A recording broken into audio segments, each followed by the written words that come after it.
before it ends. Do not adjust your screens.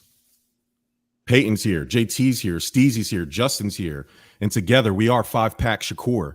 Bert is over in jolly old London. We're going to talk NBA draft, NBA free agency, and a little AFC North. Who is going to win the division? Find out next.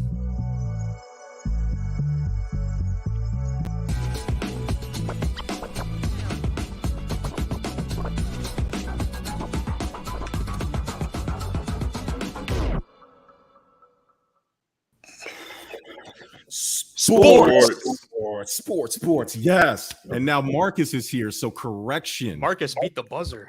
Right out speeding through the Maryland streets. We have Peyton from TD Sports. We have JT from JT and the Don.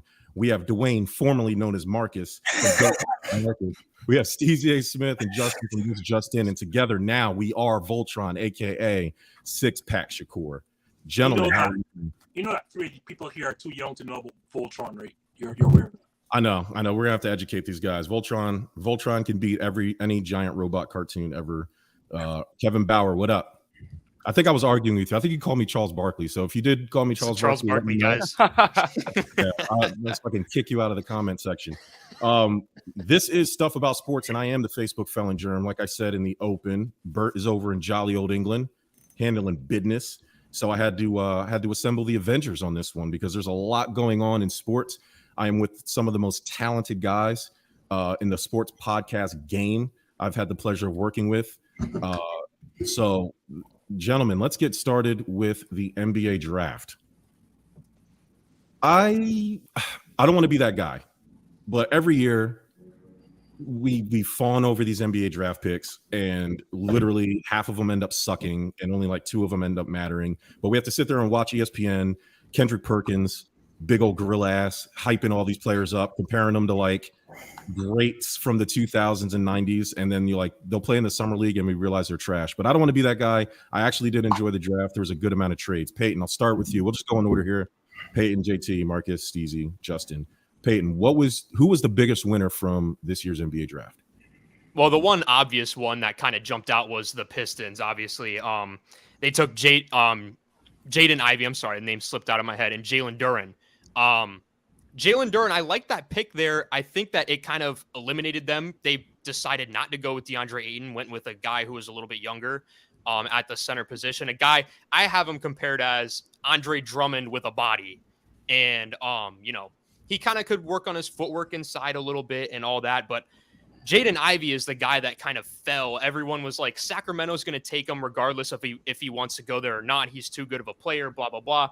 Sacramento didn't do that, obviously. And now he's there in Detroit. And what I want to know is how is he going to pair up with Cade Cunningham? Because both of them are guards, and both of them coming out of college, there was the question of, are they able to play the 1 or the 2? What is their playmaking ability like? Both of them are athletic finishers at the rim. Jaden Ivey, obviously, drawing the comparisons to Ja Morant and whatnot. But that was number 1. Of course, that's obviously everyone's number 1 is the Pistons. And then I have the Magic as well, just because I think they got the best overall player in Paolo Banchero. But I wanted to show love to my Cavs here because I think that drafting Ochai Agbaji was, I probably butchered the crap out of that name, but we'll get by. I think that was a great pick. Just a 3-and-D guy. And not only that, he knows what it takes to be the best player on a championship roster. He's a great defender. He is a high motor guy. He clearly can step up in big games, championship pedigree. And when you are a couple pieces away from trying to, get into that playoff contention in the East for the Cavs and start being in the mix constantly year after year, like prove that last year wasn't a fluke, getting a guy that knows what it takes to win when there's pressure on the line definitely matters. And I think that drafting Agbaji was a great pick for them and could ultimately end up being one of the steals of the draft. Homer pick, I know. Oh, that's all good. JT. I got to agree with him. And it's the Pistons because, like you said, Ivy's incredible. And to get him all the way at 5, a player that I thought could have been possibly a number 1 overall pick. And we're just talking about this talent alone. But you look at the Kings, and history tells us this answer has to be the Pistons, because the Kings are sort of like good luck Chuck when it comes to the draft. Yeah. Like anybody who drafts after them, guaranteed to get a superstar. Doesn't matter who it is. Find out. Who it is. Next. Doesn't matter who it is. So you look at like guys they miss: Luka Doncic, Donovan Mitchell, Klay Thompson, Sabonis, Trae Young. Like the Kings could have drafted all these guys. So Jaden Ivey's talent combined with the fact that the Kings didn't take him tells me the Pistons are the winners. And then I got to throw in the Houston Rockets too. Like every one of the players that fell to them were great value, and they didn't have to go out and make any mistakes with the draft. So those two are probably my winners. Yeah, I mean, I think it's the Pistons. That's the obvious one. I'm going to go with the Rockets too. I think whether it was Paolo at 3 or Jabari at 3, they would have been just fine. Having someone down low to pair with Jalen Green is definitely what you want. And it's something where the Rockets aren't going anywhere anytime soon. John Wall just left, right? So like there's a lot to build around in Houston, and having, I think Jabari and Jalen Green will mesh well. Obviously, you still have Kevin Porter down there and a couple other young guys. My gut tells me that Eric Gordon will be on the move before the new season starts. So you'll bring in someone new there as well. There's a lot of new stuff going on in Houston. I think Houston did just fine as far as taking best player available and also addressing needs. But the Pistons, I mean, clear and away are the winners. To draft Jaden Ivey and then to bring in Jalen Duren in trade and Kemba Walker. I know Kemba Walker's knees are long past gone, but just to have that type of presence on a very young team to come off the bench. Oh, I know that they lost Jeremy Grant to Portland via trade, but just to kind of they got a lot of bang for their buck, I think, on draft night, given that I think all in all they traded away a total of 2 picks, if that, for all the moves that they were making on draft night. But Houston would be my number 2. Yeah, for me, I mean, I got Detroit on my list. I got Houston on my list. But the one team that I want to talk about are the Atlanta Hawks. And we'll probably touch on this in just a little bit with DeJounte Murray heading over there via trade. But look, they got AJ Griffin at 16th overall. Not only is AJ Griffin, or not only was he the best player on the board at 16th overall, I think he has legitimate top 10 potential. And what I mean by that is a guy that has all-star upside. And I guess contrary to what Peyton was talking about, I actually thought Cleveland made a mistake in passing up on AJ Griffin in favor of Ochai. I like what Ochai brings to the table. I mean, they're similar type players, but I think AJ Griffin in the long run has more upside. I think I could see him becoming a star before an Ochai. I mean, I think with an AJ Griffin, he's a shooter, he's a scorer, he's a certified bucket getter, and you have a guy that's been compared to Jimmy Butler, you have a guy that's been compared to Jaylen Brown, you have a guy that's ready to contribute now, and he has top 10 all-star type upside. I think the Atlanta Hawks are an absolute steal at 16th overall, and a guy who I thought should have been a lock to go in the top 10. I'm not going to follow everyone here and let's say Detroit. So I'll go with 1B first, and that's Houston. Because you can argue they got the best player in the draft in Jabari Smith, although I know he's not the best player. I like the fact that he's arguably the best shooter in the draft, and I think he's going to be the best defensive player comfortably. When I look at him, he is a shooting Dennis. Sorry, look, Ron Artest, Scottie Pippen, the defensive versatility that Houston is going to get with this kid that can mark almost every position from 1 to 4. Yeah, with a team that's so bad defensively, Houston, I think getting Jabari Smith at 3 is a steal. But I think 1A for me, looking past Detroit, is Oklahoma City. Because I know Chet Holmgren is the best player in this draft. Without a shadow of a doubt. I don't care what anyone says. Sorry, Peyton, Pablo, Banchero. I've seen this all over again. The massive upside, like, if he is Carmelo Anthony, they're going to be lucky. And I don't think he's going to be anywhere close there. Like, I've seen this all over again. And I'm a Duke player. I'm a Duke fan, sorry. So I know what's coming. But to get, Chet Holmgren, to get this kid, Jalen Williams, at 12, along with Dieng, who apparently everyone is liking his passing abilities. And, I mean, Jalen Williams is a passer already. Those three, the versatility that you're going to get with those three, and you have them all together with SGA, the future is going to be really, really, really bright in OKC once they don't mess it up like what they did with James Harden. But, yeah, I think they're the biggest winners in the draft to get those 3 players, including the best player in the draft in Holmgren. Yeah, I think they knocked the park. They knocked it out of the park.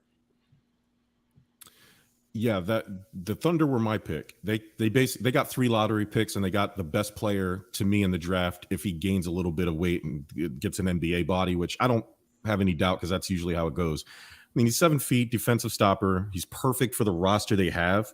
They gave away 3 future first rounds to the Knicks. I mean, they have like 38 picks left. So I mean, who cares? And so I like it. I like it what they're doing. They're getting.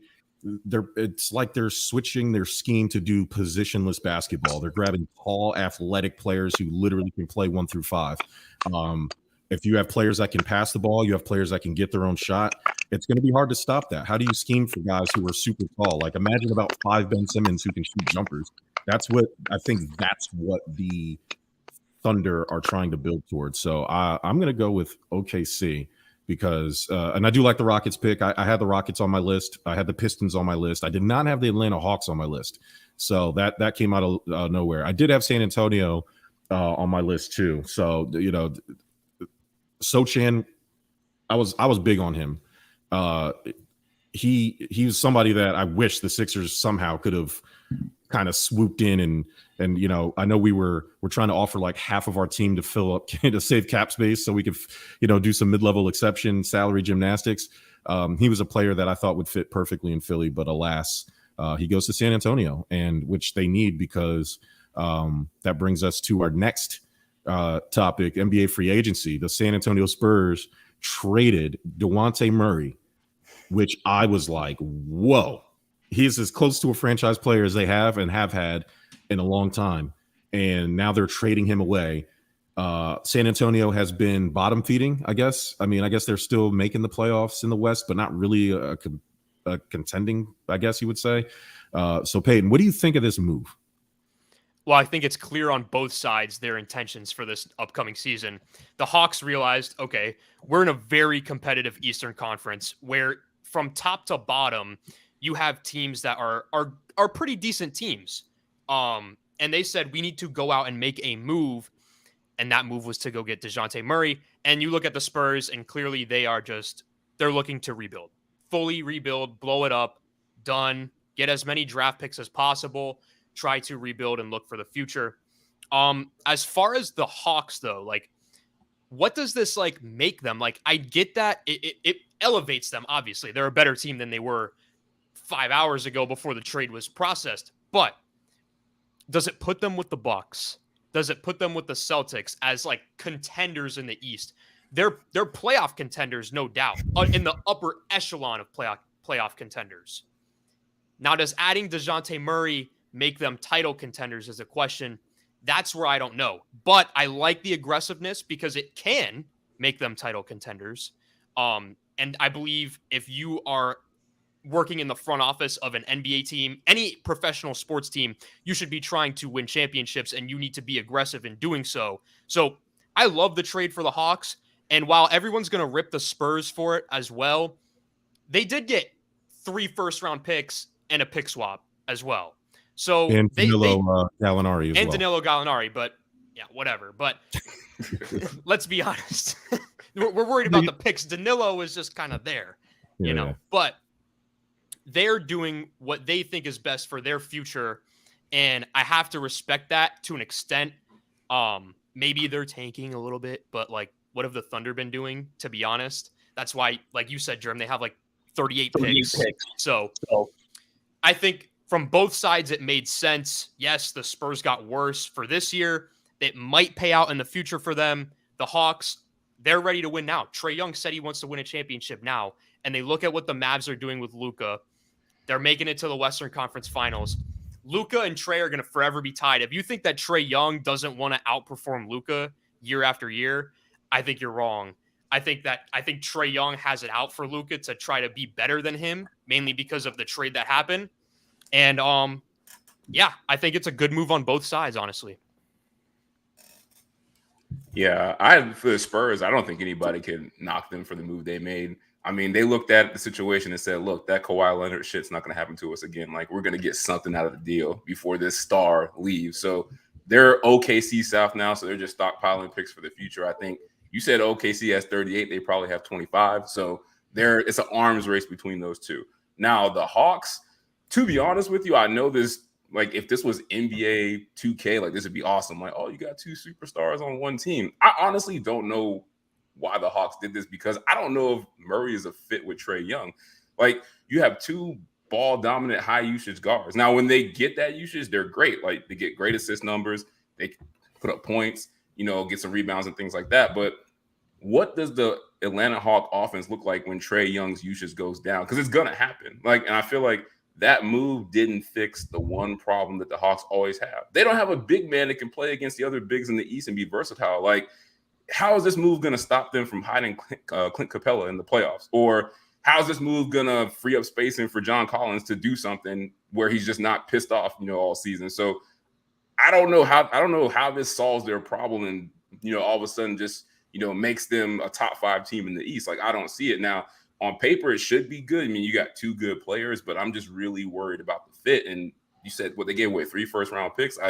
They're in Rams mode. They don't want the picks, F the picks, but I'm not so sure this makes them any better. Like they'll just have 2 guys that go off to alternate, and they're still not going to have bigs that can do anything. So I'll see how it goes, but I'm really, really curious to give this anything other than like an incomplete grade. Wow. That's wild. I think for me, I'd give the Atlanta Hawks an A++. I think DeJounte Murray fits in perfectly. I mean, one of their biggest weaknesses is perimeter defense. And DeJounte Murray led the league not only in steals last year, but was arguably one of the best on-ball defenders in the entire NBA. I mean, he's extremely lanky at 6'10". He's getting better each and every single year as it pertains to his shooting. And so I'm not really concerned about them not being able to play off one another. There is only one basketball, but Trae Young, his usage rates, it's been up there for the last couple of years. He could use a break every now and then. He could also play off the ball, a la like a Stephen Curry. And so with the DeJounte Murray, you could also stagger their minutes. You're always going to have an all-star guard, on the basketball court. And I think with the Trae Young, he could use a break from time to time, and especially defensively, he's always getting targeted. With the DeJounte Murray, that's not going to happen. He's going to help to lock up opposing teams, biggest threats from the perimeter, or even the opposing team's best player. He's that good defensively. He's that elite, and I think his trajectory is only going up. Now, for San Antonio, a lot of people are going to question the move, but DeJounte Murray is a year or 2 away from commanding a max extension. And because San Antonio is in that rebuilding phase, they have no plans of giving him a max contract if they're not going to be competing anytime soon. And so why not just sacrifice for the future and potentially target a Victor Wembanyama, who a lot of people is expecting to go number 1 next year, who's he's looking like another generational prospect from overseas. And so I think with San Antonio, I'm not going to fault them too much, but with Atlanta, they're getting an all-star. And I think in addition to an AJ Griffin, they held on to John Collins and only gave up picks. I think this makes them a bona fide top 6 team in the East. And I'm going to give them an A++. The Spurs, I'll give them a B-. They're thinking ahead, and you can't fault them too much for that. Before Marcus goes, for those who are not familiar with Victor Wanna Bang Your Mama, think Rudy Gobert, but if he had guard skills and didn't just hop off screen assist and get lazy buckets and become the most overrated player in the NBA. Sorry, Marcus, go ahead. No, look, any Rudy Gobert slander, I'll always appreciate. I just looked it up real quick. First of all, Trae Young played 76 games last season. He was 4th in usage percentage, 34.4 behind Giannis, Luka, and Embiid. And DeJounte Murray was 27.3, which is 25th. This is not a good trade, I don't think, for the Atlanta Hawks. I feel the same way about this as I did the DeMar DeRozan signing for the Bulls and as I did Russell Westbrook going to LA. Like it is a lot of ado about nothing right now, in my personal opinion. Look, to Steezy, you make incredible points about how you can stagger minutes and all this other stuff, but and that's all cool, but there's not really a fit unless you stagger minutes. And we talk about this being great for San Antonio because DeJounte Murray is going to be demanding a max in a couple of years. Now the Hawks have 2 guys on their roster that are going to be demanding maxes in a couple of years, in Trae Young and DeJounte Murray. So the Hawks just made their salary cap issues a couple years from now even more difficult than they may or may not have already been. I think DeJounte Murray's fantastic. I don't think DeJounte Murray got a lot of love last season, and he deserved it because he played incredible last season. I think he was more deserving of most improved than John Morant. I mean, John Morant was second overall. That's no shot at John Morant, but when you're the second overall player drafted in your draft class, you're supposed to do what John Morant did this past season, which is be incredible, and he did just that. But Trae Young's fantastic. These are two both ball dominant guys. If there is a silver lining, it's that maybe there is the off chance that this could be a reverse. This is going to sound crazy, but just like thinking about it on paper, this could be maybe a reverse Stephen Clay thing where DeJounte Murray, no, not as lethal and not as like, they're not going to win championship, I don't think. But I'm talking about just like the fit. Like we're talking about a guy in DeJounte Murray who can shoot the ball and can play good defense, right? Trae Young can kind of play off the ball a little bit more.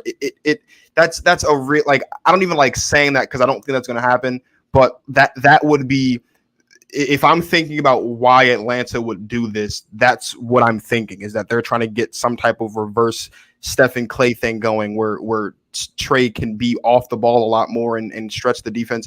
I don't think that's going to work, which is why I'm giving this trade a C.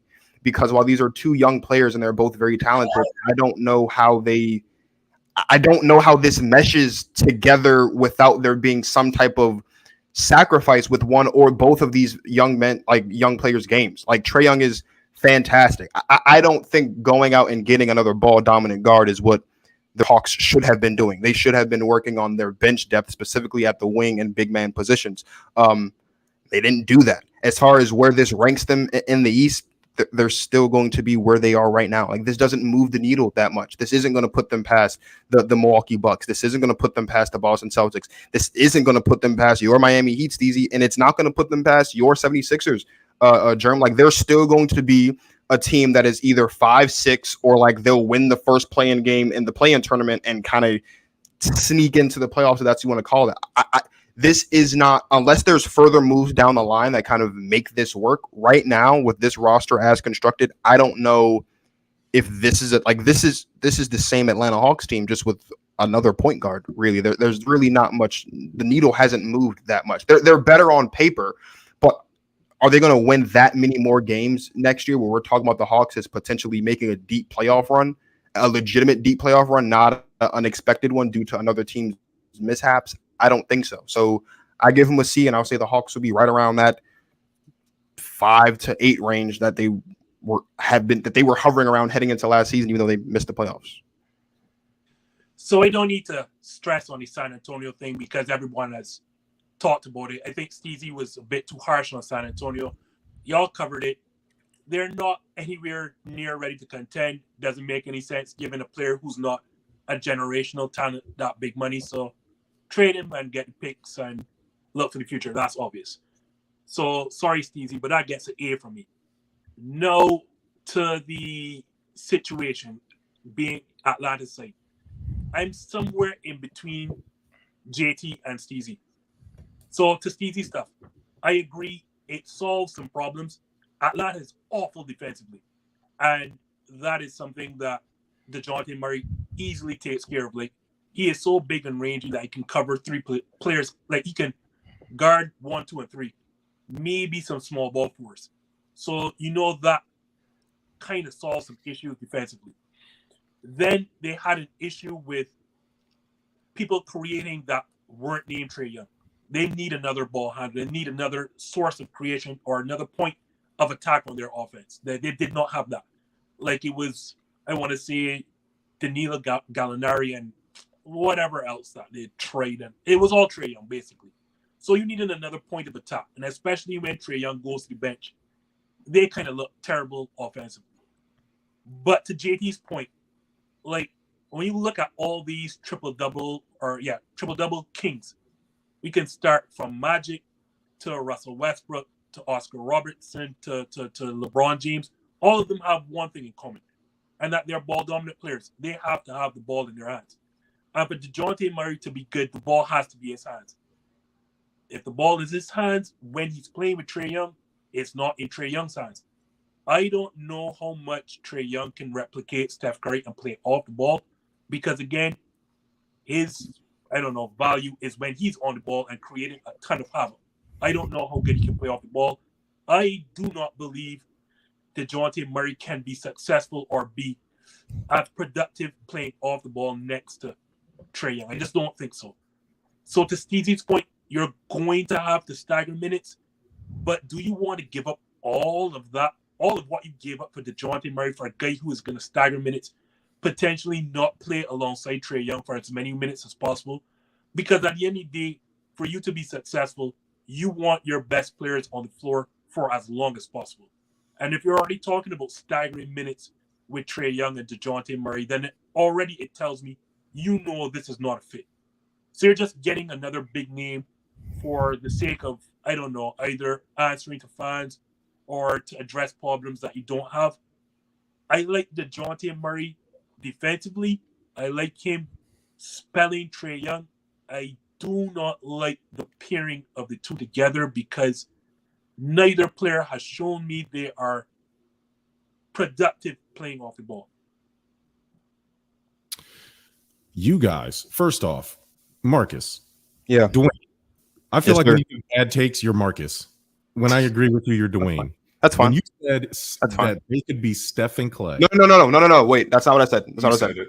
I said no. I didn't say they could. I said that is probably what they're thinking. Is that they're thinking they can do some reverse Steph and Clay, where we're talking about an efficient scorer that can play defense and DeJounte Murray be on the ball, while a guy that has been compared to Steph Curry from the moment he stepped foot in the league and Trae Young can attempt to replicate as far as what it looks like offensively what Steph and Clay are doing in Golden State, minus the championships, because it's not happening. I'm just talking.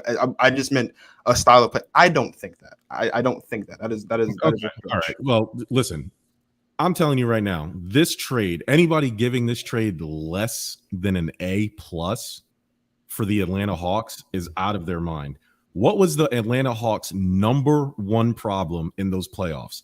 They were too Trae Young centric to the point they were also too small. Little Gabe Vincent, JT's boy from those Miami Heats, gave Trae Young the business. Now, DeJounte Murray can play on the ball. He can play off the ball. Now, he's not a great shooter, but he can run the offense, which will give Trae Young those, as Dwayne Marcus likes to say, the Steph Curry moves. So now he'll be just as good as Steph Curry. And then he can play off the catch. He can get his own shot. Like I said, he's not a great three-point shooter, but they don't need that. They just need somebody who can take attention away from Trae Young. DeJounte Murray's mid-range game is one of the best in the NBA. He's an all-star. You can't add an all-star player and not give up John Collins and give this trade less than an A. Now, as it stands, I don't predict the future. There's a lot of John Collins scuttlebutt around the league. He may or may not be traded. The Hawks said they're not done making moves, so I'm going to assume that they don't want to pay DeJounte. They don't want to pay John Collins $125 million. So I'm sure they'll be looking to trade him before that happens. But as it stands today, right now, as we speak, Trae Young, DeJounte Murray, DeAndre Hunter, John Collins, and Clint Capella is their starting five. That's nasty. That's dirty. If they can figure out a way to make that work. Is it though?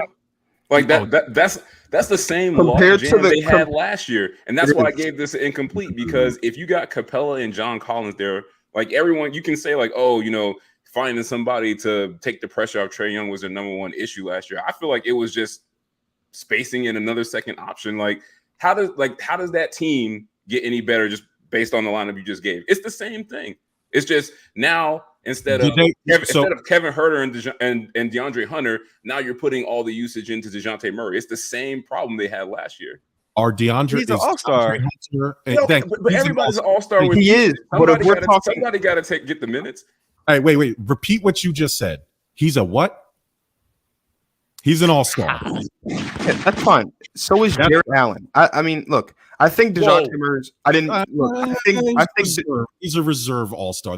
I think DeJounte. Did he play in the fourth quarter of the All-Star game? Because that's all that matters to you. Like, if they don't play in the fourth quarter, it don't count. Did he play in the fourth quarter?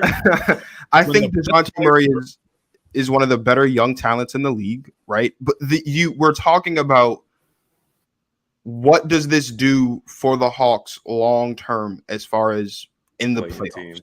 And in the playoffs, they are still going to be where they were the last 2 seasons, which is a first-round playoff team. Wait. They went to the conference finals a couple years ago, though, and without DeJounte. They did go to the conference finals a couple years ago, but Yeah, we that all was know Mike Budweiser we as all coach. know that has a Times. lot more to do with Ben Simmons' collapse than it does with the Hawks. Were not a conference finals team. That's not the point. But the fact that they benefited from that the far without a DeJounte, without a legitimate second option, without a legitimate second All-Star, that the feeling is there. I feel like that argument would mean more if we're talking about a team like, and I'm just throwing this out there for the example because it's the first thing that came to my mind. That argument would make more sense to me anyway if we're talking about a team like the Clippers who's gone far and they've added pieces to get better. And they've gone far because they're that good. Not a team that got far because the team that was better than them just immensely struggled. Now, that's not the Hawks' fault. They still have to handle their business and win the games need to handle. And I'm not taking anything away from the Hawks, but the Hawks making it to the conference finals was not something that we expected. And it's not because the Hawks were really, really good 2 years ago and they were a conference finals team. I think they'll win more games, but what I'm saying is I don't know if DeJounte Murray by himself is enough to take the Hawks from being still kind of stuck in that log jam that is the Eastern Conference. Once you get past Milwaukee, once you get past Miami, once you get past Philly, and once you get past Boston, because here's given potentially what the Pistons could look like, given what Peyton's Cavs did this past season, the Raptors are still kind of there. There's still a lot of young teams that are all kind of in this same little bucket. I know we're going to talk about it in a bit. It might sound crazy, but what if Jalen Brunson to the Knicks does make the Knicks all of a sudden put them back on the track to be a playoff team? There's the Hawks.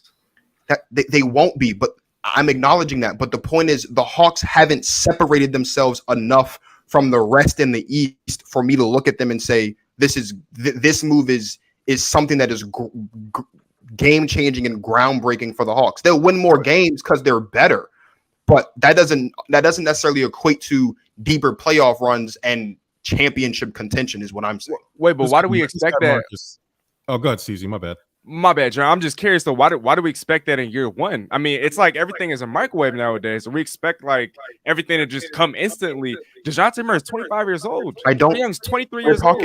We're talking about year one. We're talking about it's a step towards being competent. It's a step towards being a championship contender. He's not we're talking about what this trade means for the Hawks this season. And this season, the Hawks haven't.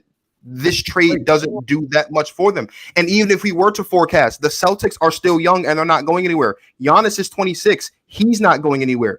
The Heat have Jimmy Butler. I know Jimmy Butler's a little bit older, but Jimmy Butler's probably not going anywhere. He's not leaving Miami anytime soon.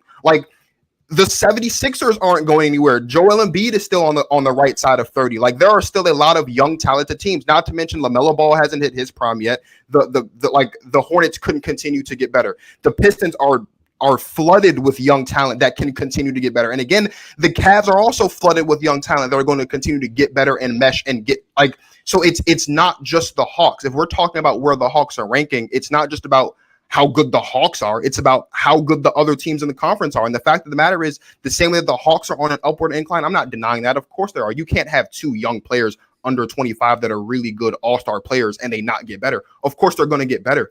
But there's a myriad of other teams in the East that are also getting better. And most of those teams are anchored by really good players that are on the right side of 30, that are just entering their primes or right in the middle of their prime. And the only exception to that is your Miami Heat, because Jimmy Butler, while he's the best player on that team, he is on the other side of 30, but he's still a really good player. And the Heat are still going to be towards the top and even in the mix for the next couple of seasons. It's not that I think the Hawks are going to suck, and it's not that I expect them to go off and win the championship next season, because I don't. That's not how it works. It's just Klay Thompson. We're Klay talking about what because of whatever. Let's move off the Hawks. That was a really bad comparison. Fine, yeah. It was awful, and you're going to live with it forever. Yeah. Peyton, tell me. That's fine. I will. I'll die with it. I want to talk about Kyrie. Peyton, what the hell? What the hell is going on with Kyrie? Oh, dude, don't ask me. I'm a Cavs fan. We didn't know till the day he got traded that he wanted to get out of there. So my thing with Kyrie is this. All right, we all know he opted into his deal, but with Kyrie, it's he could still trade. He could still be like, I want out. You know what I mean? I personally don't think he will. I think Kyrie's going to stay in Brooklyn. I think Kyrie also kind of likes being a contrarian, a little bit mystery. And I think he's getting that attention right now of the guy that's like, oh, what is Kyrie going to do? Where, you know what I mean? Like, where is he going to go? Could he reunite with LeBron in LA? You know, everyone's asking these questions throughout the media. Kyrie's going to stay in Brooklyn, I think. I think he signed that deal. Staying in Brooklyn, he's going to run it back with Kevin Durant. I think he's just kind of having fun with the media here. Yeah, I don't like this. He's like putting cryptic messages on Instagram. Oh, one walks the path with the Minnetonka Indians. It's hard to do the things that No, it's not really that hard to accept $37 million. Like that, I think that's a pretty normal thing. And it's like, yeah, you're right. He does love the attention. Like I would love to know what KD really thinks about this whole situation. JT, would you want Kyrie? Like Kyrie Irving was available for a time. Would you have wanted? He was linked to the Miami Heat. I don't know anybody. I guess would you want Kyrie on your team after all of this nonsense that he's been pulling? Yeah, if there's less COVID restrictions than there have been the past couple of years, why would you not? Like, it's kind of been a blessing in disguise that he's missed games the past couple of years because I mean it's allowed him to add years to his career. So he's still got game. He still can play. It's like, can I get him in the right situation that he mentally wants to show up for? Like, whatever that is, that's where he's got to go. But yeah, you have to say you want him. Like, if there's no COVID restrictions, I think he's the best free agent available on the market. Like, I don't even think it's close. Like, Kyrie can still ball. There's a reason why there's rumors that everyone wants to trade for him around the league. Like, they know he can still be that viable number two.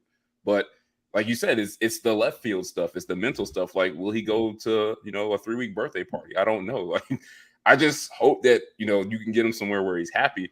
The thing is, I just think with Kyrie, you got to let him go somewhere where he respects the management. Like, I only think there's like a handful of teams around the league that can do that. Like, Miami's one of them. Like, KD, not a leader, so I'm not shocked that didn't work. But I really don't know what to expect from Kyrie. But if you're talking about the straight talent, yeah, like I still want him on my team. I want my team to go after him. And we just got to give our best pitch of, look, you come to our team. This is what we expect of you. And you got to hold up your end of the bargain and see what happens. His opinions and his behavior is fucking weird. So no, I don't want him anywhere near. It's you a liar. You a liar. So would you rather have Kyrie, no COVID restrictions, or James Harden? Kyrie with no COVID. Well, Philly doesn't have COVID. Whatever. I'm just saying, like the league just says, all right, we're not there's no COVID restriction. The book is out. If you want to be in the Kyrie business, like you said, you don't know what you're getting with this guy. Like, people are enamored with like the random 40-point games he can produce, but if he's not going to just simply be available, if you can't even count on him for being available, because you never know if one day the guys from Barstool is going to piss him off and he has to go on some retreat in the Tahiti mountains. Like, I don't know.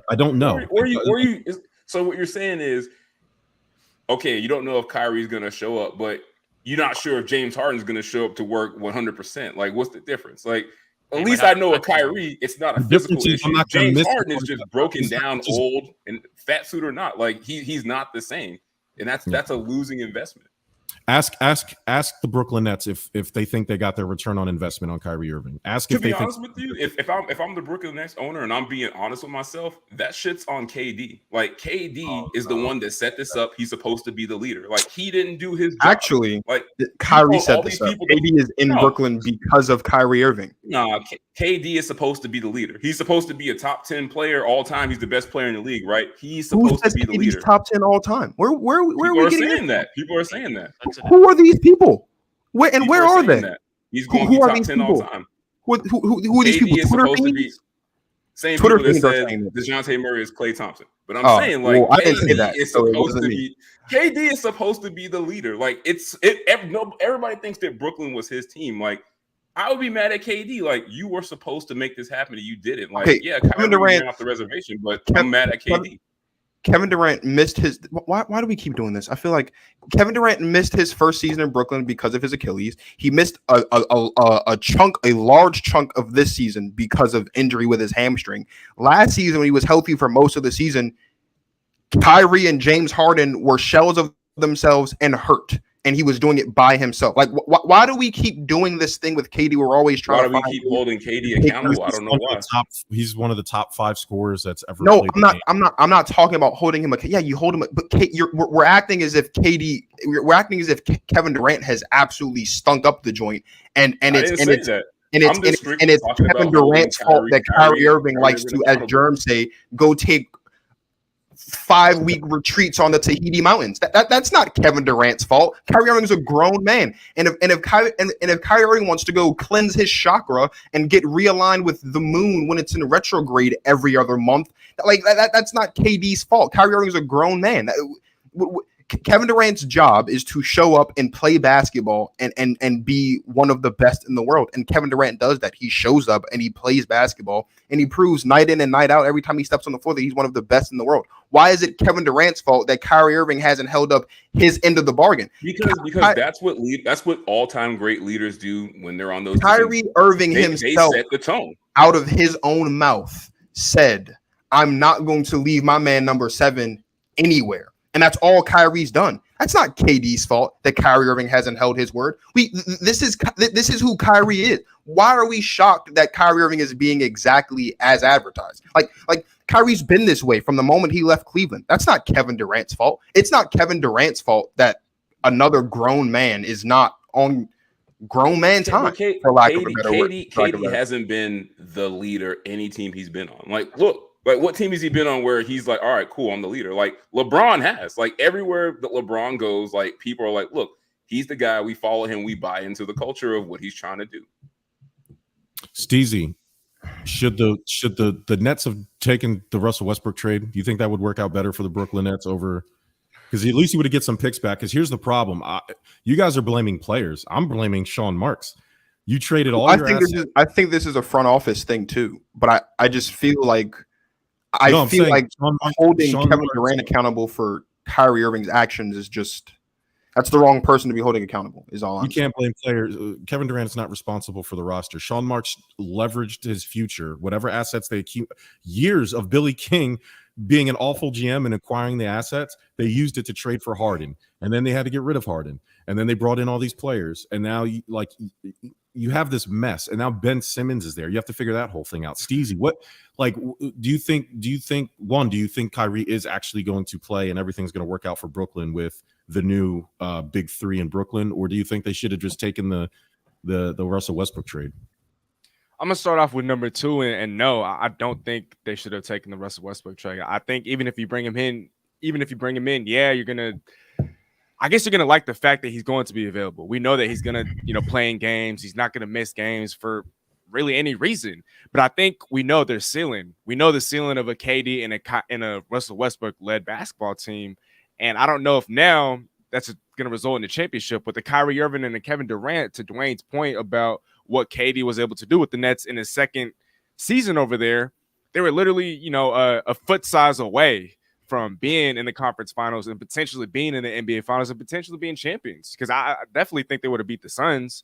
And so the ceiling is there. We know that their ceiling is, obviously an NBA championship. They're that good. They're that talented. Now, COVID restrictions, to JT's point, kind of slowing down things. And, hopefully that's not going to be as much of a factor. I think Brooklyn, they're definitely going to be title threats. With Ben Simmons, I know that's a big question mark with Ben Simmons, but at the very least, defensively, he's going to help solve a lot of issues for them. And I think with the less attention on offense, maybe he flourishes as an off-ball threat, as a screen setter, as a guy that, learns how to play off the ball. And so I think Kyrie's making the right decision. I think Brooklyn's making the right decision. And next year, maybe Kyrie's looking at next year, there's going to be a lot more teams with cap space. And so maybe those rumors and that smoke screen about Kyrie going to the Lakers, maybe that happens next year. You know what I mean? Maybe this is just a sign that that's to come, not now, but, later. And so I think both sides made the right move. And I think for them to kind of focus on the short term, that wasn't a bad idea at all. And so I think they were smart to stay away from Russell Westbrook, and let's see what happens this year. I mean, the ceiling is pretty high.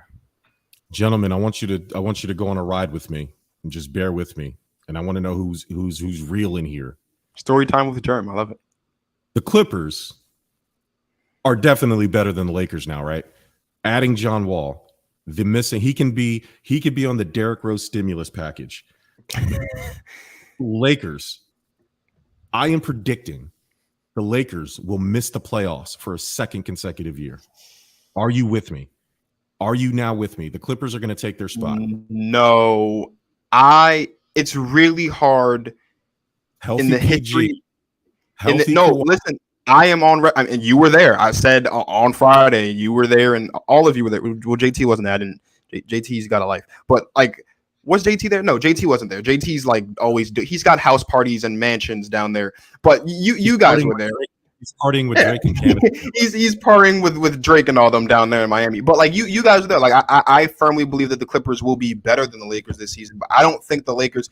It's unless something catastrophic happens in his career, like or in a season, LeBron James doesn't miss the play. Like it's really hard to bet against LeBron James as it pertains to making the playoffs. Now he does have the same potentially catastrophic occurrences happening again this season with AD's health and Russell Westbrook's lack of consistency, specifically in the fourth quarter. And also he is getting older, which means he's more susceptible to injury. But I would be shocked this season if the Lakers missed the playoffs. I wasn't too shocked last season because AD was healthy and I wasn't really sold on the Russell Westbrook thing. I am with you though that the Clippers will be better than the Lakers this season. I'm already on record as saying that. I'm not gonna go back on that now. What is this, like 5 days later? I'm still fully on that boat of the Clippers will be better.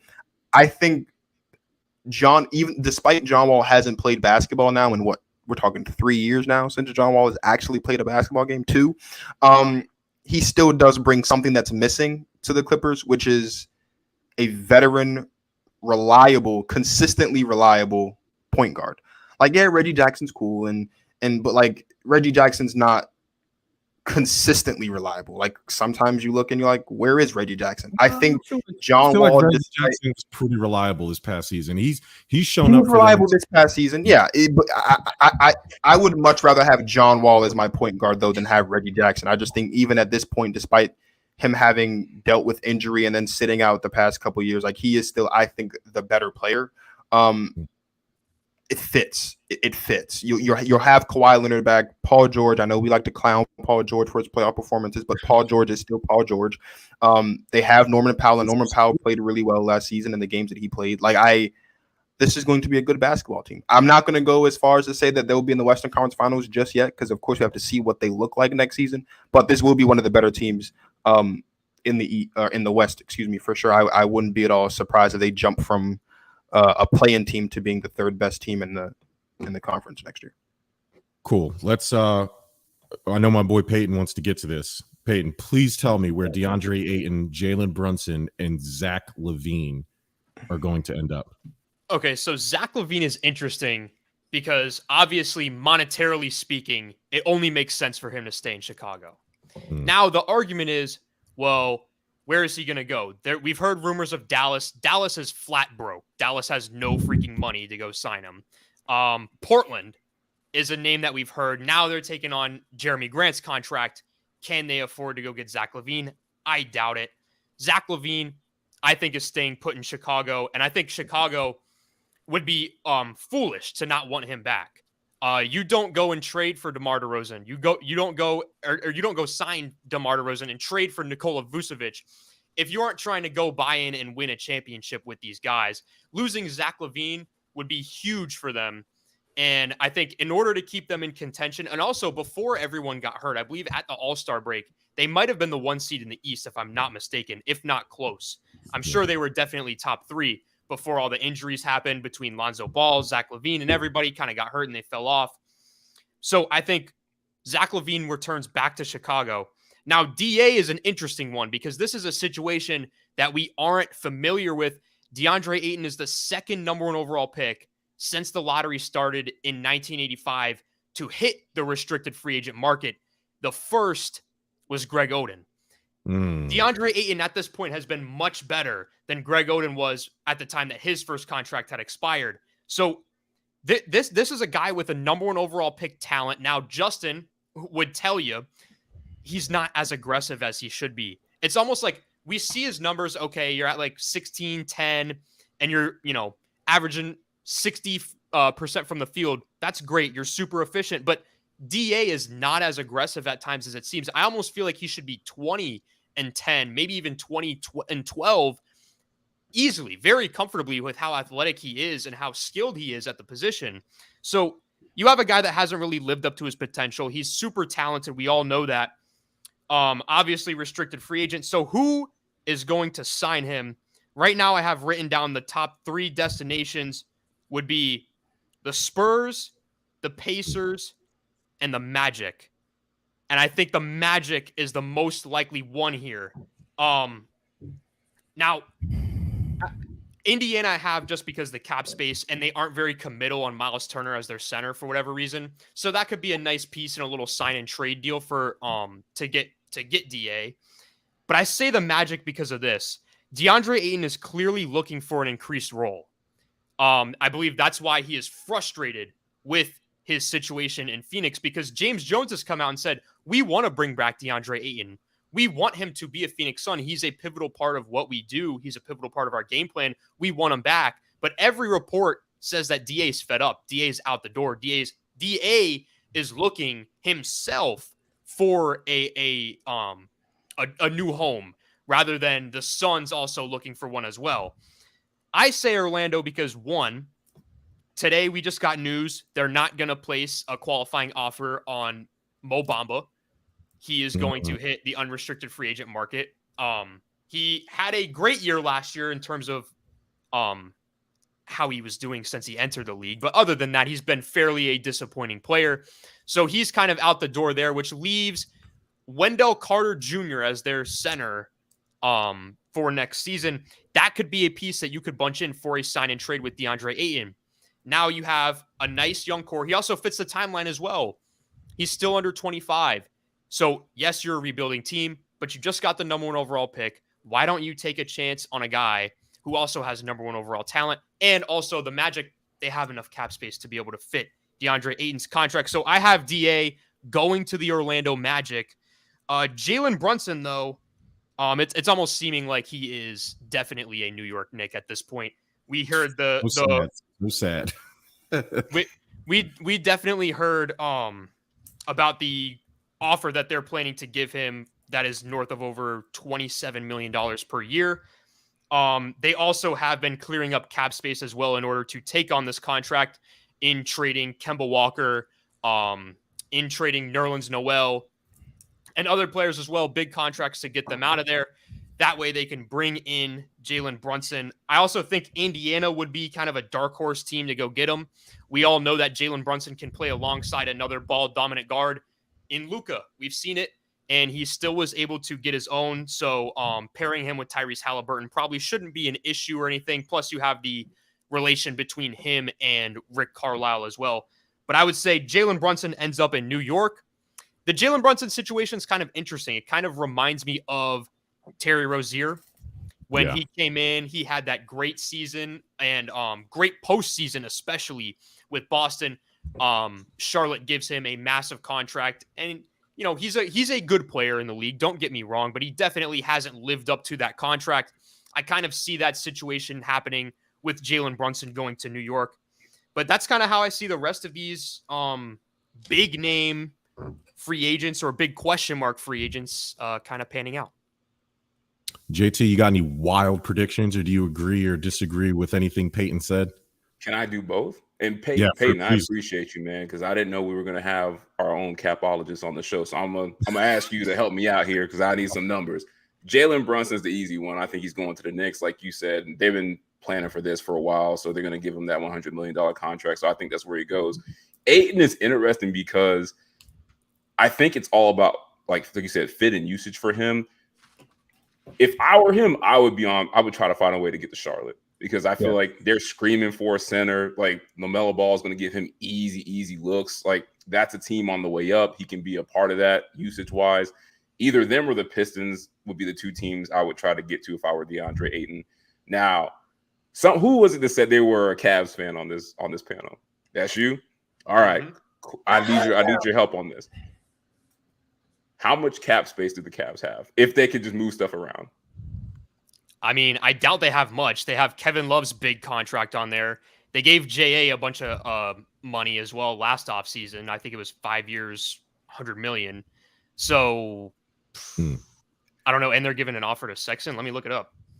So while he's looking that up, that's if I were Zach LaVine, that's where I would try to go is Cleveland, because Colin Sexton, they hate him. He should be gone. They should try to move him. So that is a sleeping giant right there. If Zach LaVine goes there, like they automatically shoot up. Vegas goes crazy. Everybody will start putting down bets. But I do think, unfortunately, if my capologist doesn't come back with the numbers, I do think LaVine's going to end up in Chicago just because, like you said, they put together that team to be competitive, but also we don't know what's going on with Lonzo Ball and his injuries. Like last I heard, it has not been good. Every time they ramp him up, they shut it back down. And I've heard, quote unquote, long-term concern. So they might be begging him to come back just because they're going to lose a guy like Lonzo, who they were counting on to be there. But if he can come back with the numbers, Cleveland would be the perfect fit for LaVine in my mind, just because that team is just missing a guy like him to take that next step. I would love it. I would love it because I think they need to get Sexton out of there. I think Sexton's a good player overall, but I think that he clashes with Garland on the court because of the fact that Sexton is so ball dominant. Yeah. And you really want the offense running through Garland. Let's be honest. Garland elevates the play of guys like Evan Mobley and Jared Allen with his passing ability. Sadly, they're already into the luxury tax. Oh, yeah. no. They can't even remotely come close to affording Zach LaVine. So that dream, that you got my hopes up there, but that's what I was thinking. But I will say this: this the last crazy prediction, I guess, thing I'll say, and this kind of plays into the question you asked about the Lakers making the playoffs or not. I don't know how true this is, but I feel like I've been hearing the tea leaves about this for the past couple weeks, and every time I think it's crazy, it just pops up somewhere else. Is this LeBron James trying to make it to the Phoenix Suns thing? And I don't know why this keeps coming up, and I keep hearing it, but all I keep hearing is don't be surprised if LeBron somehow ends up in Phoenix because James Jones is there. So I don't know. Maybe the Lakers may not make the playoffs because LeBron might not be there, but we'll see what happens. I won't be surprised because LeBron James is already a journeyman. So him skipping teams, he's already going to go to whatever team Bronny gets drafted to. So whatever this glorified journeyman. He's a mercenary at number 8 on your all-time list. Number 8. Hey, listen, I can't deny what the stats he's put up, but I can't put a journeyman in my top 5. Steezy. DeAndre Ayton's staying in Phoenix, I think. And they're going to, and it's more about that he's not going to get anywhere near what he thinks it's worth. And so there's really no need for him to leave. The same reason Zach LaVine is going to stay in Chicago, because nobody's going to offer him a 5-year max at the money that Chicago can. Jalen Brunson, people need to remember, his dad is an assistant coach for the Knicks, right? His godfather is the president of basketball operations.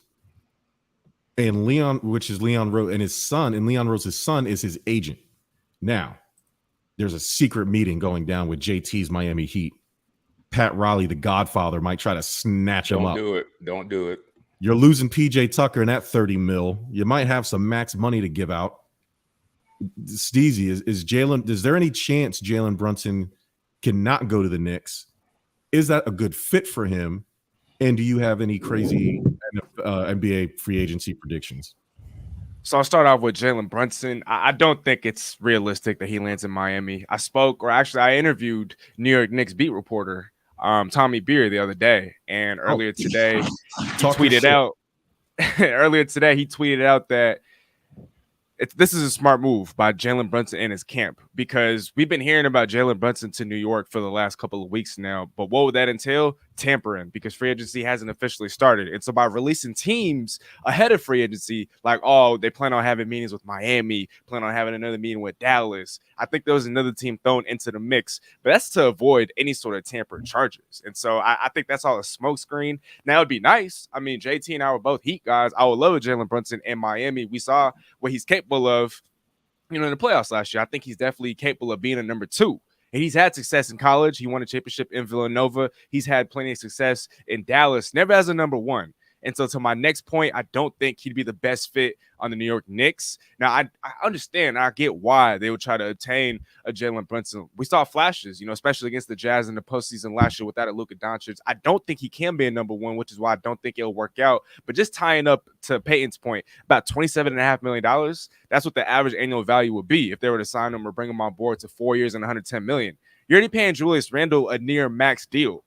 And so you're going to pay Julius Randle and Jalen Brunson about $50 million for the next 4 to 5 seasons. And what, you're going to get a play-in spot, the 8th seed, 9th seed, 7th seed in the playoffs. I think that's their ceiling, even with the Jalen Brunson. And so although he's a surefire lock to sign with the Knicks, I don't think they're really going to go anywhere, which is why I have the Knicks as my biggest draft loser, because to give up Kemba, he only had a $9 million salary, and that was expiring, but they gave up 4 second-round picks to do so. And all to get a Jalen Brunson, who's okay. He's a great player. I mean, I love the guy. I love what he brings to the table. But at the very best, he's a fringe all-star. Like Stephen A. Smith said, he's not KD. He's not Bron. He's not in the top 10, not in the top 20. And so I think the Knicks, they're pulling off a very short-sighted move. But this is the Knicks that we're talking about. They're used to nicking it up, right? And so, I mean, that's just what they do. So with the New York Knicks, I'm not all for that, but then again, they're going to do what they do. So I think for me, as it pertains to free agency predictions, nothing crazy, because Jerm, I agree with you. I think DeAndre Ayton, ultimately, he stays put with the Suns. If it's not the Suns, I see a sign and trade emerging with the Pacers or the Hornets. Maybe they get a Gordon Hayward back. The Suns can if they let go of a DeAndre Ayton. I can see him in Charlotte. But I think with Phoenix, and this is contrary to what Peyton was saying, I think the biggest difference between Phoenix and DeAndre Ayton was he wanted max money last offseason, but Phoenix declined and they rejected him and his camp because they wanted max money. And so if they go into free agency, and to Jerm's point, and no team is willing to, offer max money, then it's like, okay, let's just go back to Phoenix. I'll sign the 1-year qualifying offer, which is for a year and $16.4 million. And then next year, he could be an unrestricted free agent when there's a whole bunch more cap space. Teams around the league are more flush. And so I think ultimately he comes back to Phoenix because a team like Detroit, who was supposed to be his biggest suitor, they've since traded for Nerlens Noel. They've since traded and drafted a Jalen Duren. They don't have a need at center. And now they could target another position like on the wing. They could go after Miles Bridges. And so I think they'd be better suited to allocating more of the resources towards the wing as opposed to the big. And so I think he goes back. Zach LaVine, he goes back to Chicago. It's going to be a pretty boring free agency. I think Bradley Beal also returns to Washington. Marcus, Dwayne Marcus, buddy, my Sixers, James Harden.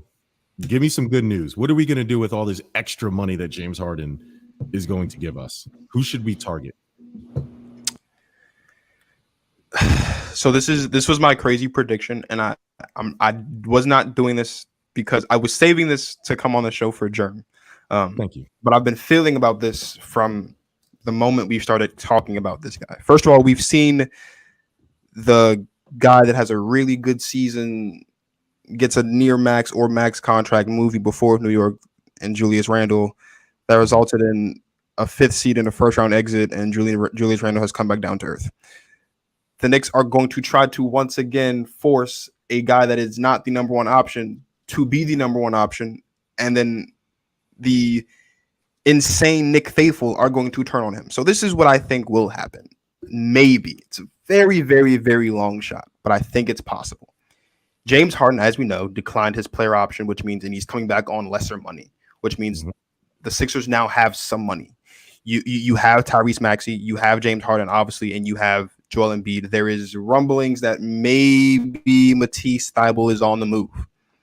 I think that the Philadelphia 76ers, if Daryl Morey really is this basketball genius that everyone likes to say that he is, and if he is really dedicated to winning and really dedicating to protect Embiid and build around Embiid, that he should pay Jalen Brunson.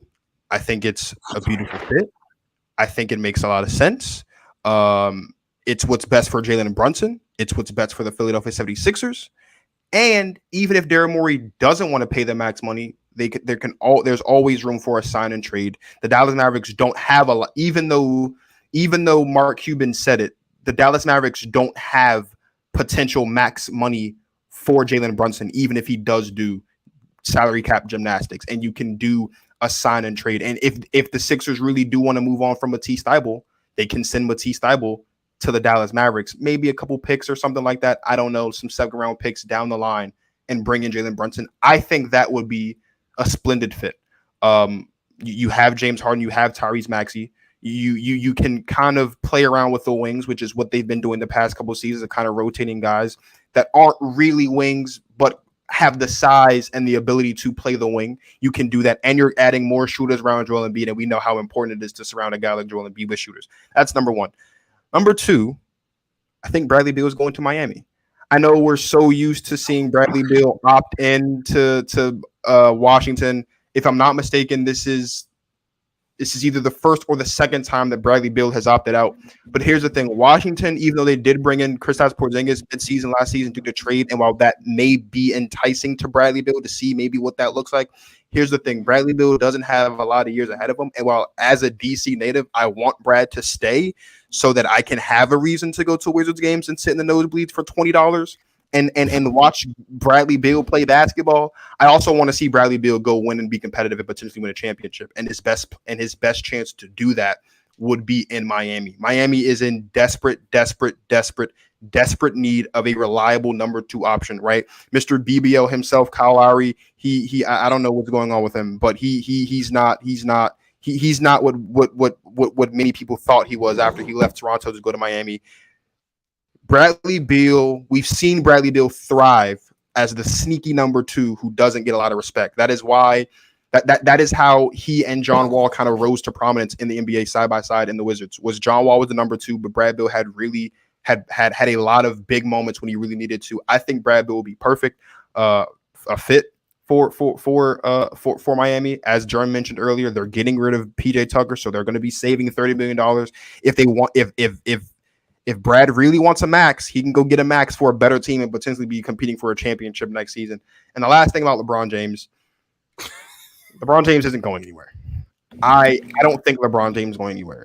If LeBron James were to go anywhere, just where his son goes, but not anytime. Of course, but if I'm saying if LeBron James were to leave before then, it would be to go back to Cleveland. I think that is. He did not want him. Hey, Peyton, don't do it. Cleveland shouldn't do it. No, they don't need him. But finally got out of the LeBron shadow. Yeah, but if LeBron was to go, I feel like it would be back to Cleveland. And even though Cleveland shouldn't do it, is Cleveland going to turn down yet another reunion with LeBron James?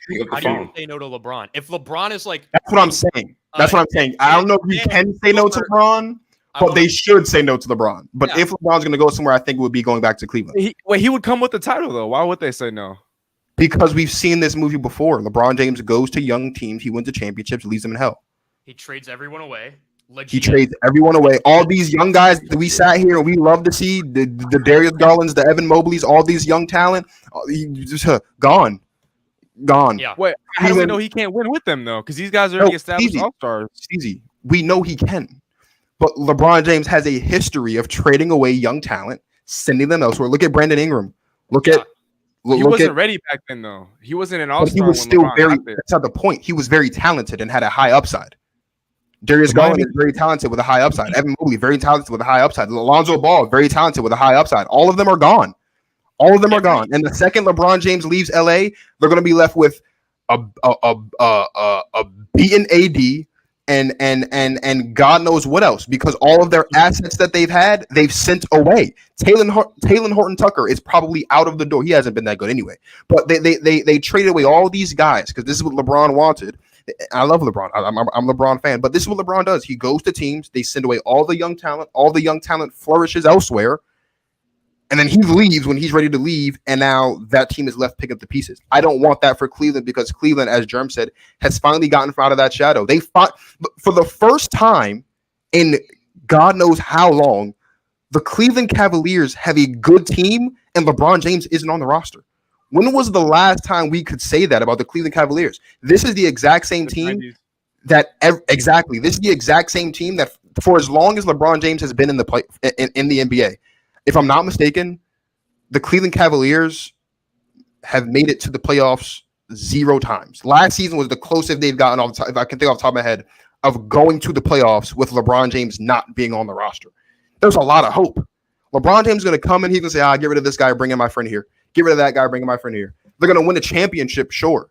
But why settle for one, maybe two championships when you could potentially build? I would always settle for 1-2 championships if I knew I was getting them. Yeah, that's true. Hey, sorry, Peyton. Nobody respects that Cleveland title because everybody calls it. They don't respect the Toronto title. They don't like these. What is there not to respect about it? They should respect it. Whoa! Wait, time out. We just got in a whole nother realm here. We just got in a whole nother realm here. Okay. First of all, I want to say this to lighten the mood before I go on my little tangent here. Please do. LeBron James to Cleveland is like that one ex-girlfriend that if she calls, are you saying no? Like, you know what I mean? If she calls and says, hey, I want to get back, no matter how terrible it was, you're getting back. You know what I mean? That's kind of how it is. I wouldn't. That's with LeBron? Steezy said I'm moving on. I wouldn't even compare that. It's not the same situation for me. How? To LeBron, I would, but to former ex, nah. LeBron left us heartbroken. LeBron's not a free agent. Heartbroken. I don't want to talk about LeBron anymore. Thanks a lot, Marcus. I'm about to mute you. Secondly, that 3-1 comeback. Mm-hmm. How is that? How is that anything like the fact that Toronto won a championship? I don't take away from the bubble. I don't take away. Kawhi Leonard has another championship with Toronto.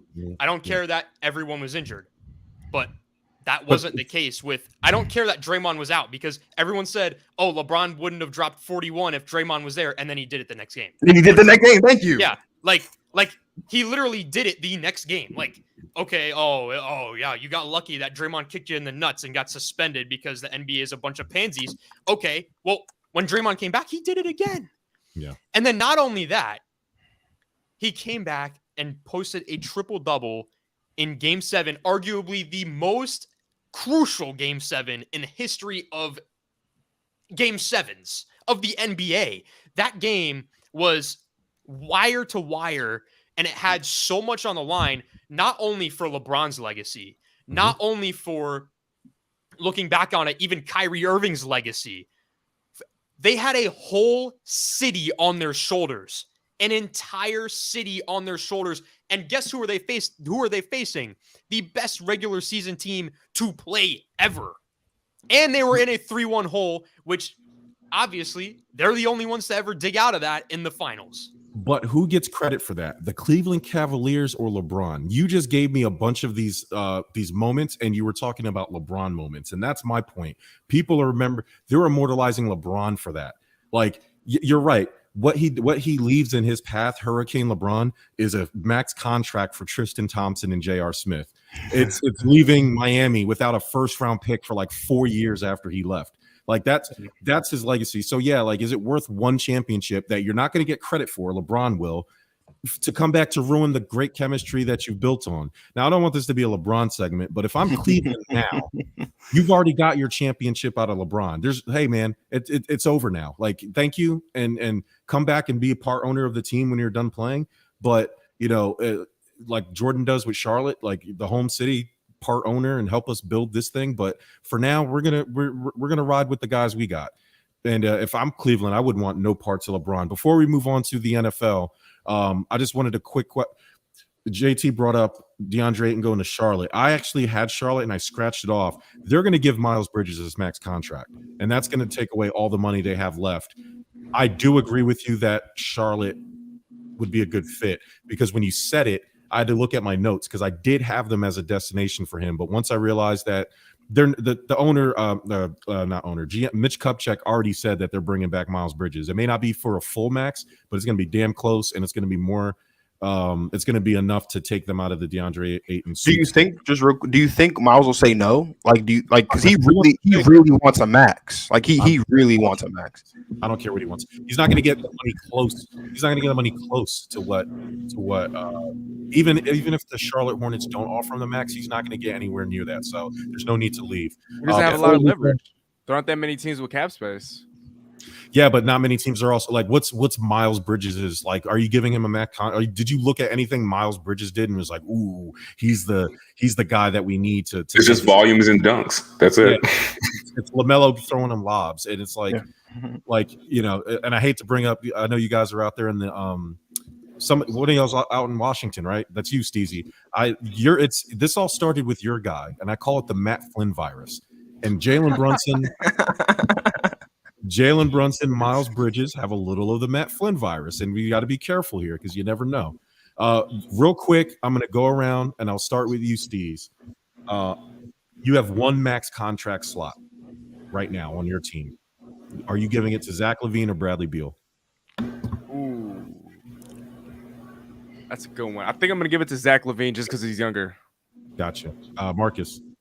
Bradley Beal. That's the age is a thing, but it's 2 years. I'd give it to Brad. JT. Bradley Beal. I just think he's better in crunch time. Peyton. Bradley Beal. He's more reliable. We know more about him. We've seen him do it for a longer period of time than Zach LaVine. And I believe for the past 3 seasons, he's averaging 29 points per game, which is second in the NBA. Yep.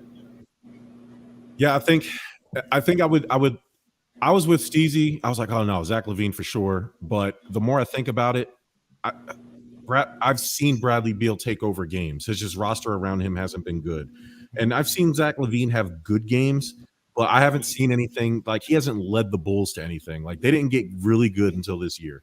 And I think if you put Bradley Beal on that Bulls team instead of Zach LaVine, you may be looking at an Eastern Conference title winner. And I'm being dead serious. With the roster they have, I get that they were injured, but I think Bradley Beal is a player that can overcome those injuries.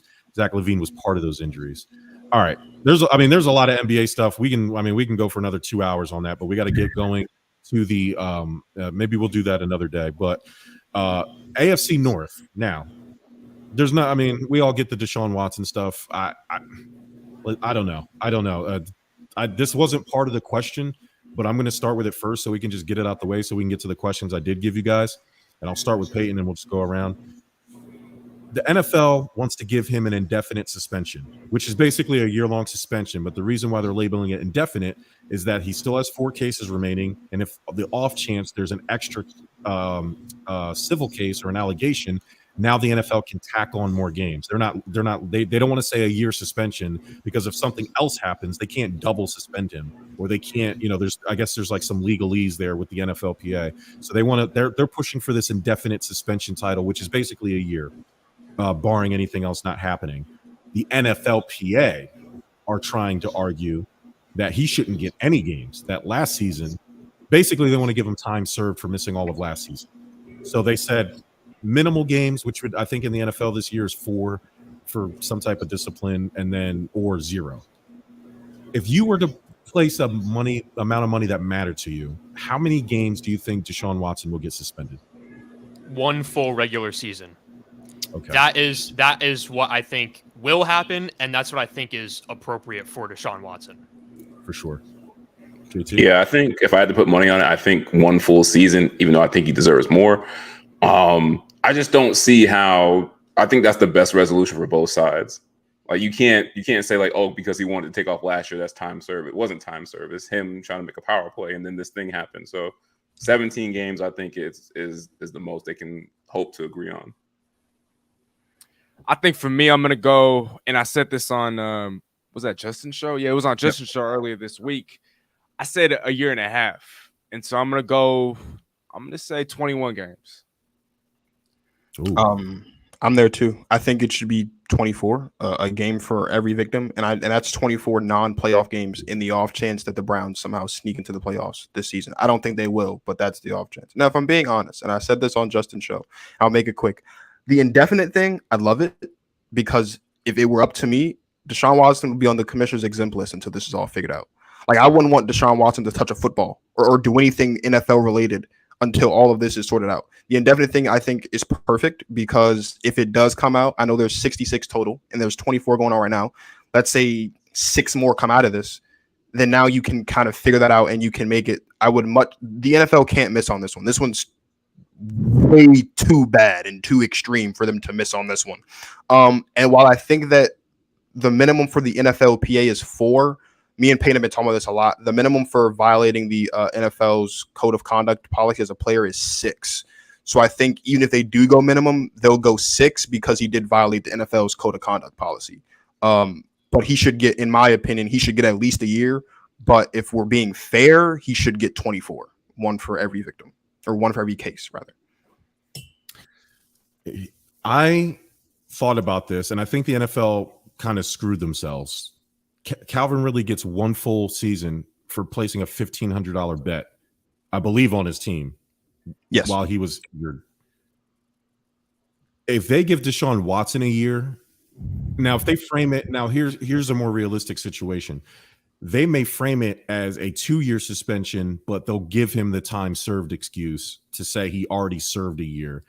I don't think they can play that game. I think that's a dangerous game to play. If I'm leaning more towards a 2-year ban from football. Dead serious. Like let the Browns void that contract. I don't care about the Browns part in this, but hey, you get 2 full seasons or at least a season and a half. It's going to look real crazy for the NFL for them to drop a year-long suspension.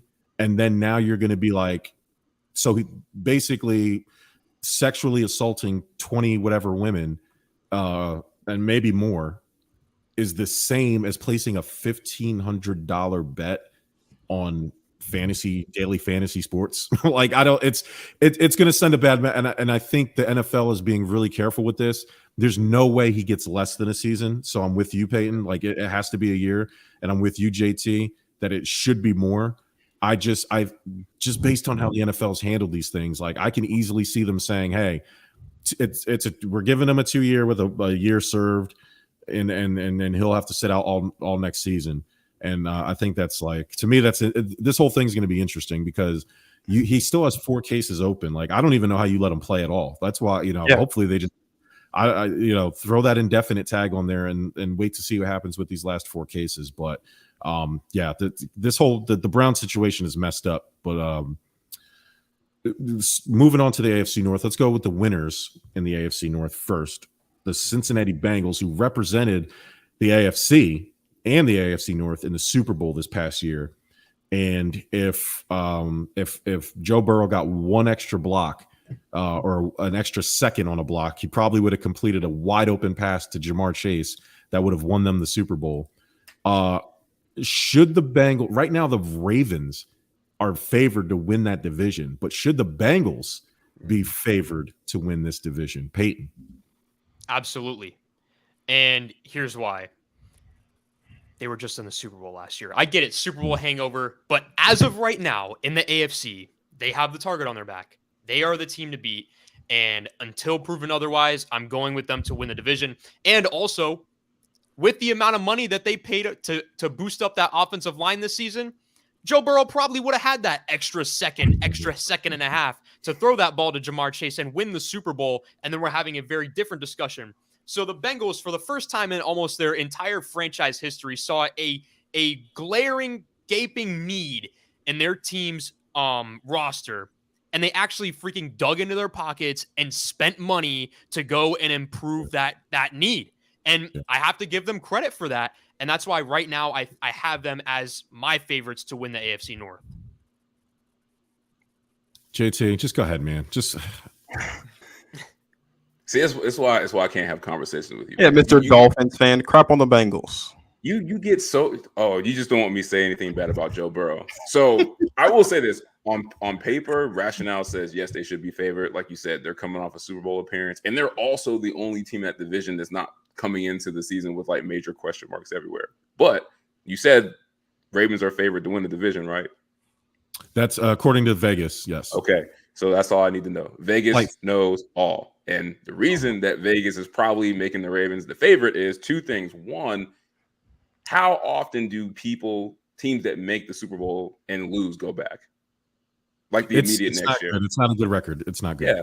So history tells us the Bengals are going to regress a little bit. But also, too, I think they're thinking that they don't think that Joe Burrow is going to play every game. Just for the things you guys mentioned. Yeah, they spent money on the offensive line, but they actually have to play good. So he just played every game. Yeah, but he got lucky. Wait, if he are we acting like he's injury prone now? If he would have played the Titans playoff game any earlier, he might not have played all the games. But I'm just saying. JT, let me ask you a question. What is the Baltimore Ravens' biggest weakness? What do you think it is? Wide receiver. Okay, cool. And they can still make the playoffs without. The reason the Ravens are favored is because this is what they do. Last year was a perfect storm. The entire defense got hurt and they lost their MVP quarterback. Those people are gonna come back this year. Lamar's coming back with a vengeance, playing for a max contract, and that defense is gonna be healthy. Like, this is what the Ravens do. They're guaranteed playoff team every year if they're healthy. And Vegas knows that, and that's why they should be the favorite. History tells us this is what the Ravens do. They saw Cincinnati flash in the pan. Yep. This is what the Ravens do. They win the division and then lose in the first round of the playoffs. Yep. Boom. That's not what we're talking about. See, welcome to the club. That's not what we're talking about. But they go to the dance though. They go to the dance while Cincy, had to wait a while. Like the Ravens are continuously getting asked to the dance. Now, who they go with? Better team. Cincinnati should be the better team, but that's not always what works out on paper. It doesn't always work out that way. Cincinnati has more flashy talent, but I think the Ravens have the better culture, and that's why they're favored. How many times has the best team in the division not won the division unless something crazy happened, like an injury to their best player? It happens all the time. That's why they play on Sundays. Well, listen, Vegas said that the Cincinnati Bengals were going to be last in the division. They ended up in the Super Bowl. So I don't know if Vegas is like the greatest thing. Vegas Steezy. doesn't know. Yeah, but also they want you to lose. Team last year Go bet on the Ravens to win. Vegas doesn't want the Ravens to win the Okay, so did Vegas foresee the starting quarterbacks for all the three other teams getting hurt? The Ravens saw zero drop off with Brett Hundley in there. They were still winning games. Come on, man. And they almost beat the Rams. Why don't you put the real question on the screen? This is about Lamar Jackson. It has nothing to do with the Ravens. Don't worry. Lamar Jackson is a favorite to win the division, and it's not the guy Joe Burrow. That's what this is all about. Steezy. Everybody have their Joe Burrow jersey? Put them on. That's what this is all about. Ben Roethlisberger's not good. I don't want to talk about anyone. Baker Mayfield's not good. Oh, my gosh. What they call Vegas, Sin City, right? Where the Bengals, a lot goes on, and over in Sin City, one of the things that goes on, they drink a lot. And I think Vegas, they drinking. I think they've had a little too much to drink. And I'm sorry, I'm a big Lamar Jackson fan. I'm a big Ravens fan. When I'm not rooting for the Seahawks, I'm rooting for the Ravens. I'm rooting for Lamar Jackson. They're really one of my favorite teams to watch. But like Jerm said, outside of Rashad Bateman and Mark Andrews, who are the wide receivers? I mean, Lamar Jackson took a step forward last year as a passer. I saw that. I think we all saw that. But this year, now you're going to take away receivers from him? Now, there's a chance they trade or they sign a Julio Jones. There's a chance they sign an Odell Beckham Jr. There's a chance that they trade, for an unknown receiver out there. But until that happens, there's still question marks at running back as well. J.K. Dobbins might start the season on PUP. Gus Edwards might start the season on PUP.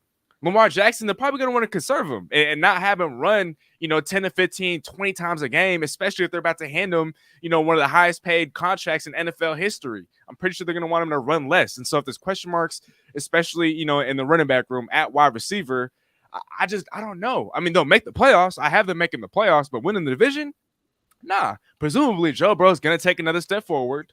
The offensive line, which is their biggest weakness, they gave up 76 sacks last year. That number is bound to go down. And despite an offensive line that was one of the worst in NFL history, they went to the Super Bowl, and that line only got better. And to Peyton's point, that Bengals owner, he's notoriously frugal. He does not ever spend money. But they finally dipped into the free agency waters and spent money. They got 3 new starters on the offensive line. They got better defensively. Jesse Bates is still on the roster. They drafted, I forgot who they said, Dax Hill, one of the safeties from Michigan in the draft. So they addressed the defense in the draft. They addressed the offensive line in free agency. Their best players are only getting better. They have the chemistry. They're coming off a Super Bowl appearance. I don't see what's not to like. I mean, Cincinnati should easily be the favorites. Baltimore will make the playoffs. I don't think they'll be a threat in the division until they add to that wide receiver room and until I see more clarity in the running back room. The defense and their pass rush still has a lot of areas to improve. I think Baltimore does have the best secondary in football, but that pass rush is still kind of non-existent. And so there's still some work to be done there. Until I see those things happen, this should be the Cincinnati Bengals division to lose. Joe B 561 needs to be drug tested. The Colts are not better. Matt Ryan, Hall of Very first ballot Hall of Very good talent over there. Oh man. Dwayne, tell me why Joe Burr should be favored to win this division.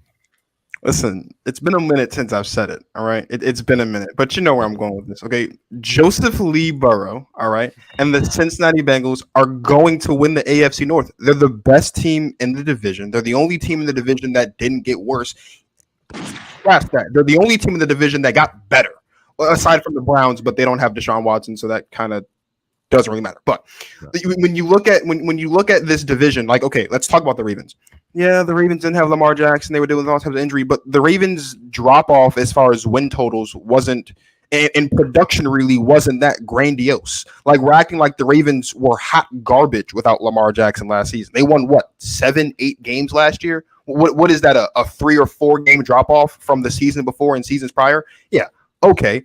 They don't have any wide receivers. Lamar Jackson can't do it all by himself. It is not impossible. Like, he cannot throw and catch the ball. That's not, he can run the ball, but he can't throw and catch the ball. He's got Mark Andrews. That's nice. Sure, the defense has gotten better because all of them will be back because they're all not injured or whatever. They did add Kyle Hamilton to the secondary, and I think that's a really good pick. But aside from that, like, I really wish Justin was here because Justin told me all he ever said to me in the back half of the season was, oh, well, Cincinnati's never going to buy in on that offensive line. And what they do? They did nothing but focus on the offensive line in the offseason. Now, the one thing that does kind of suck, it's not really that big of a deal, but Larry Ogunjobi did walk, so defensively they have lost a little bit on the defensive line. But aside from that, that's not even a major loss. Like, the Cincinnati Bengals have gotten better. They have continuity for the first time in God knows how long.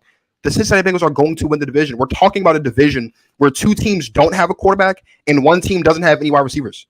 Of course, the Cincinnati Bengals are going to win the division this year. I really don't even think – I don't use this term very often, but the Cincinnati Bengals might run away with the AFC North this season. Come on now. That division is run away, always tight. Don't do that. And why is everyone just automatically this is the Joe Burrow effect. And I get it. Great quarterbacks get people excited. But why is everyone acting like the Cincinnati Bengals just all of a sudden just decided to invest in the offensive line? They've been doing this. How many first-round picks have they wasted on offensive linemen?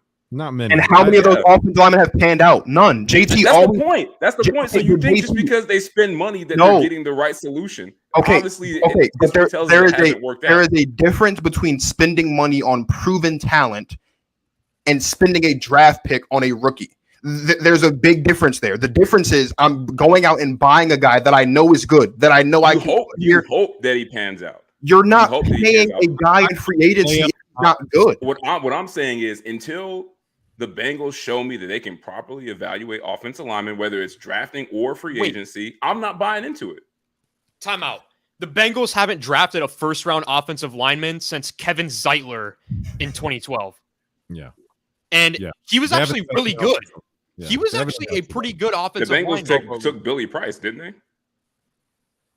Let me check. Billy Price.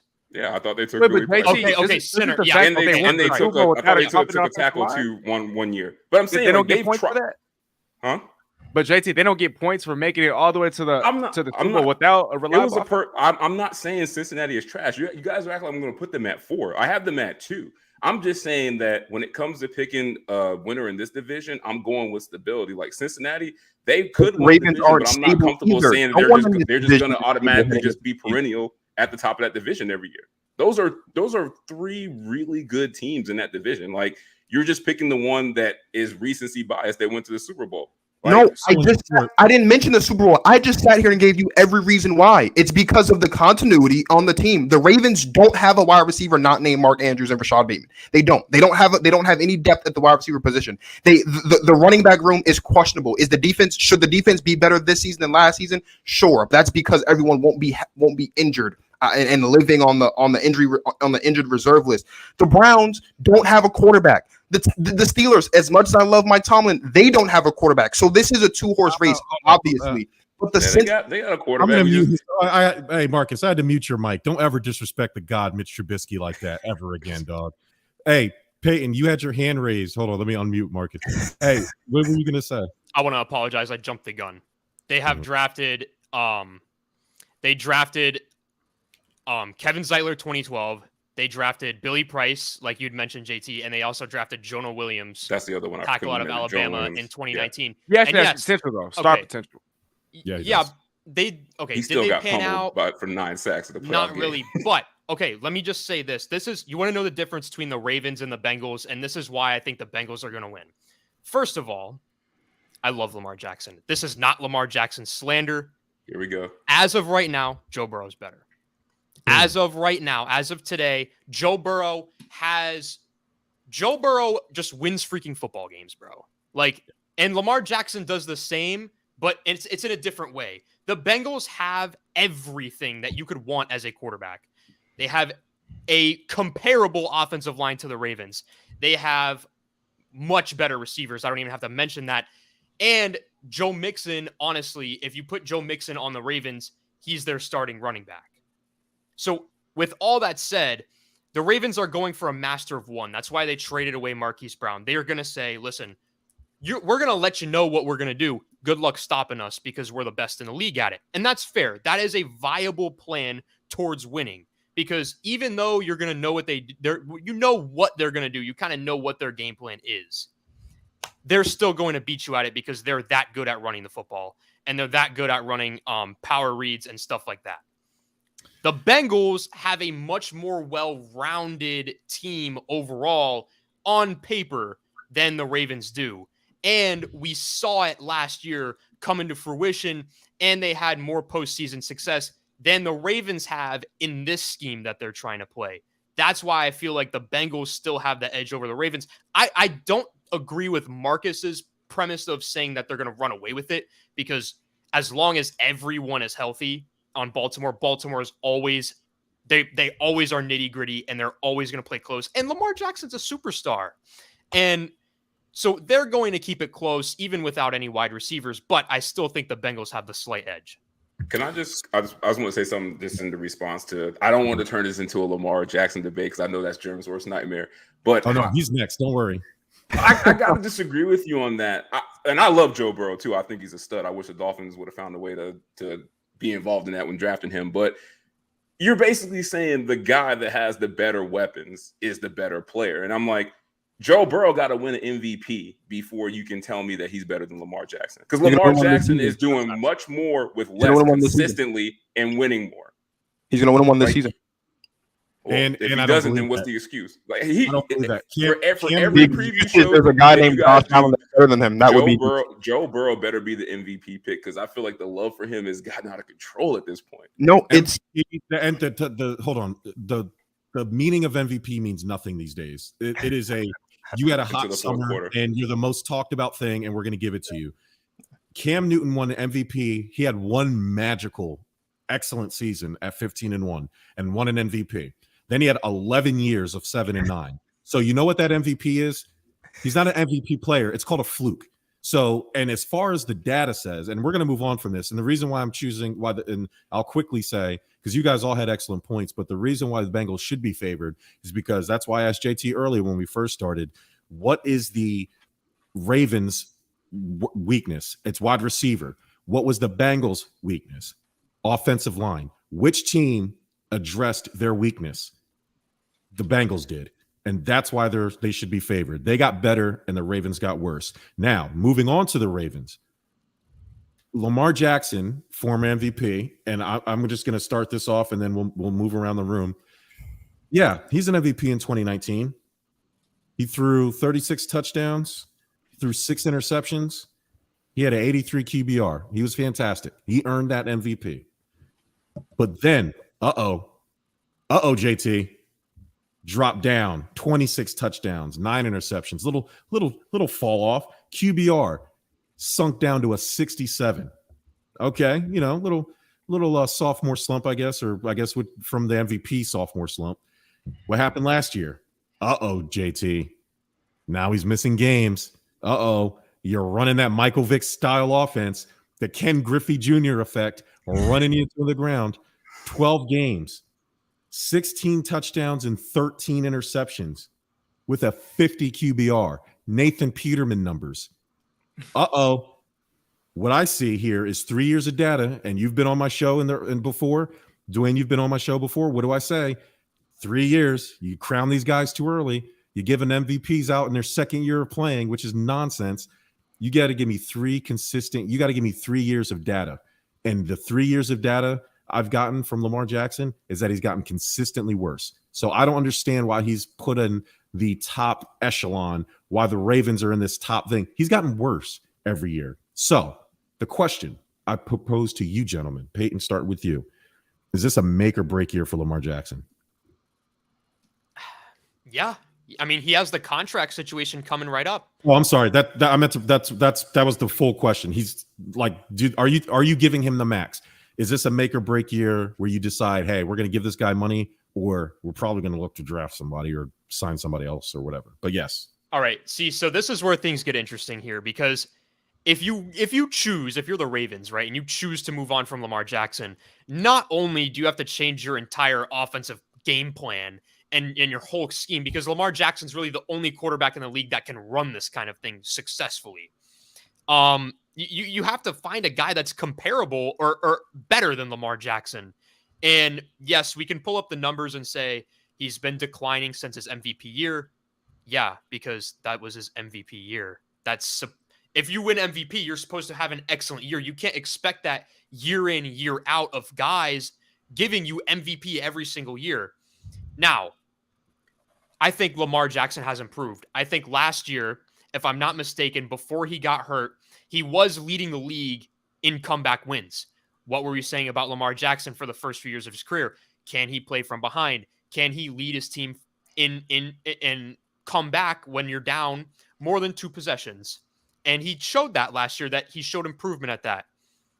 Where it comes down to Lamar Jackson, though, is how consistently can he do that?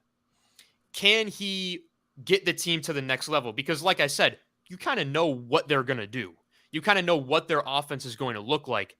Can Lamar Jackson take that to the next level? Because right now, the Ravens, year in, year out, I have a lot of respect for them, but they're a lot, like I said earlier, I said on This Just In, a lot of teams play to be playoff contenders. Some teams play to be Super Bowl contenders. The Ravens, year in, year out, play to be playoff contenders every single year. It feels like it doesn't feel like they do something big. It doesn't seem like they take a risk or do something major to get them over the hump. Now, that's not on Lamar Jackson, but it at the end of the day, it's going to be put on him, though.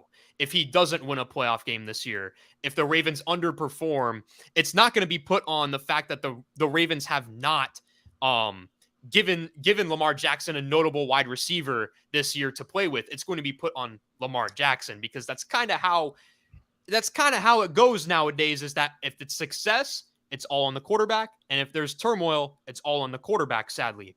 So yes, I would say this is a make or break year for Lamar Jackson. He has to prove that he can play in those big moments, rise to the occasion like he has, and he needs to show that he's continuing to develop as a passer. His interception number is what scares me, though, from last year, because he only played in 12 games. I believe he threw around 12 or 13 interceptions, which is not good, because Lamar Jackson kind of built his passing resume around, yeah, it's not flashy, but I take care of the ball, and I'm making efficient plays when needed. So when you turning the ball over, it becomes a different question.